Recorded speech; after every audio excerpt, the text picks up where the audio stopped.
Alright guys, this is going to be an AS video, and it's going to be on AS circuits, specifically in one specific part of the circuits, and that is loops. Alright, so what's a loop electrically? It's basically when you have a circuit and you have multiple different types of loops, and you have different power supplies, and how do you calculate the EMF and PD for each one. Alright, so these are called loops, and that's what a lot of people actually do call it, but they're basically circuits, right? So it's based on Kirchhoff's laws, right? So everyone's aware of Kirchhoff's laws. There's basically two Kirchhoff's laws. What are they? So basically there's two laws, and basically this is the spelling Kirchhoff's laws. All right. So there's a first law which basically says the current entering a point is equal to the current leaving a point. So if you have a point in a parallel circuit, for example this point, basically current entering it would be, say, I1, and leaving it would be these two, so it's basically I2 and I3. This is really simple common sense. So Kirchhoff's first law states that the current entering a point in a circuit is equal to the current leaving that point. So I1 is equal to I2 plus I3, or whichever way you want to write it. And the second law states that the EMF of a circuit, again this is pretty commonsensical, I don't know how this became a law, but still. So the EMF of the circuit, EMF, is equal to the sum of the PD of a circuit. Let's ignore this for a second for now. So basically this is going to be the PD. Basically they're saying that the sum of the EMF, sum or sigma EMF, summation of the EMF is equal to the sum of the PD. I'm really bad at this. PD. Alright, so this is basically two of Kirchhoff's laws. Kirchhoff's law number 1, which is conservation of charge law, and Kirchhoff's law number 2, which is a conservation of, what is it? Come on, energy law. Alright, I don't know if you answered that or not, but let's move on. So usually what they do is they give this sort of circuit, and within that circuit they're going to ask you to figure out the EMF and PDs. So let's start with really basic circuits. Say we have a circuit which has this one resistor, and okay, let's make it parallel. Let's give it two resistors. All right, so yeah, and let's name them A, B, C, D, E, F. So obviously A, B, C, D, E, F is a loop. The loop ignores this part of the circuit. It's just A, B, C, D, E, F, right? Alright, so A, B, C, D, E, F is basically a complete circuit. So for example, what happens is that if we want to use Kirchhoff's first law to find something about the current, let's give them values, right? So even though I wrote it in a anti-clockwise manner, the current flow will be clockwise, basically from F to E to D to C to B to A, ignoring the root B to E because we didn't consider it, right? So current flows like this. So say the current through here is I1. So up to how much distance will you get the current I1? So for example, I'm just going to draw this with a red pen. The red part of the circuit is basically the amount which gets current I1. Then what happens is it's splitting into a current flow here, right? So let's call this I2, and it also splits into a third part, which is basically the current which goes through here and then up through here. So this we can call, say, I3. So what happens is that the total summation of the current is going to be I1 is splitting here into I2 plus I3, right? I1 is equal to I2 plus I3, simple as that. So that's basically the fundamental concept of current being conserved, or charge being conserved, or Kirchhoff's first law being obeyed.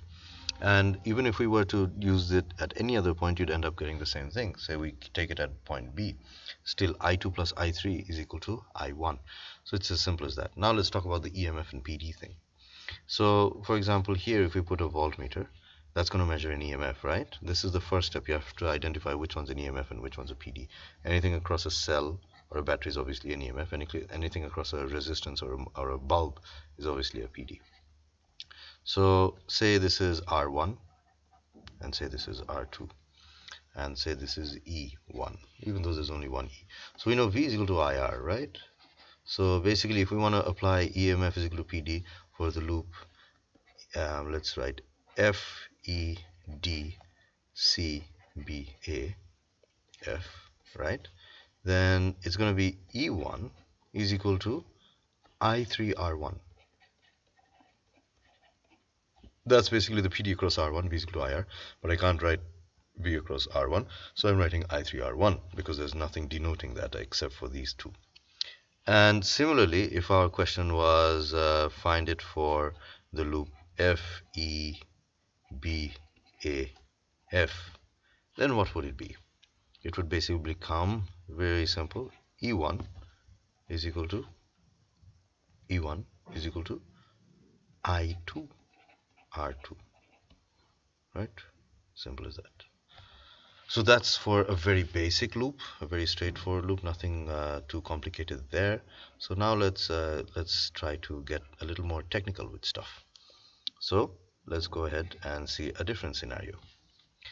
Now let's draw a slightly more complex circuit where we'll give two power supplies, all right? Two batteries, two cells. So this, and I'm giving another cell which would force or drive current in the opposite direction. And another thing I'm going to do is I'm going to add a resistor here. All right. So let's call this A, B, C, D, E, F, and say this is E1, this is E2. Current through this loop is say I1. Current splits here, say this becomes I2, and say current, let's just say this current goes in this direction. Let's say this is I3. All right. So yeah, that's basically the entire circuit. We can draw a few more arrows here to make life easy, and just again to make life even easier, we're going to give color coding. So I1 is going to be basically this much. This is I1. Then I'll use another color. I2 is going to be from here. This is blue, by the way, all the way up to here. And I3 is going to be from here. This is green, all the way up to here. All right. So, for example, if we first want to find a current conservation equation, what would it be? So pick any point. Let's say I pick this point. So current entering is I1 and I2 and leaving is I1 and I3 and leaving is I2. So it becomes I1 plus I3 is equal to I2. Done. And that was very easy. And say if we want to talk about EMF and PD using Kirchhoff's second law basically, then what would it be? So let's try different circuits arrangements. So let's take the big outer loop first, or okay, let's take the inner loop that only has one cell. So we can start with that. A, B, E, F, A. Sorry, E, A, B, E. This is supposed to be F, A.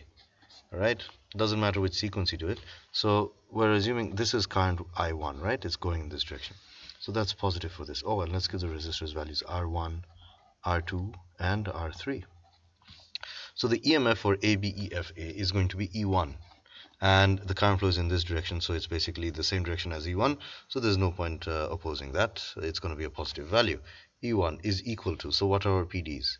Notice in R2 we have I2, so it's going to be I2 R2 plus we have R1 going through this, so that becomes I1 basically, so this is basically I1 R1, right? So this is for ABEFA. Done. Next is E2, or sorry, not E2.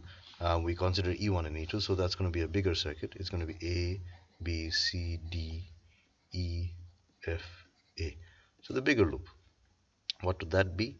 That's going to be E1 minus E2. I put EMFs on one side, number one, and look at how this wants to drive current opposite to the direction that this wants to drive.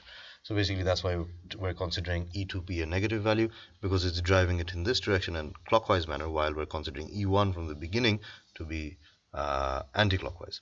So E1 minus E2, so that's EMFs, is equal to, now let's look at the PDs. So if we start from here, we have I3, which is opposite to this direction, so we can write minus I3, and we have a resistance R3, right, because it's driving opposite to the direction that we're taking positive, plus If you notice here, the current here is going to be I1, as it's I1 here also, plus I1 R1. So you can rearrange the equation into whatever form you like, which makes you feel a little more comfortable, but basically this is the fundamental equation itself. And if you want to, you can even draw an equation for the loop CBED, considering E2 to be positive. Then the equation would basically become E2 is equal to I2R2 plus I3R3, right? Simple as that. So these are the sort of circuits that they usually ask. It's not too complicated, pretty much straightforward, doable, and also easy to remember. It's not technical, it's not too difficult. If you just practice a little bit, you can do it fine. All right, practice some more papers, see the schemes. If you look at the schemes, the explanations will suffice also. All right, so that's it. That's loop circuits done for you. Easy peasy, really straightforward. Done.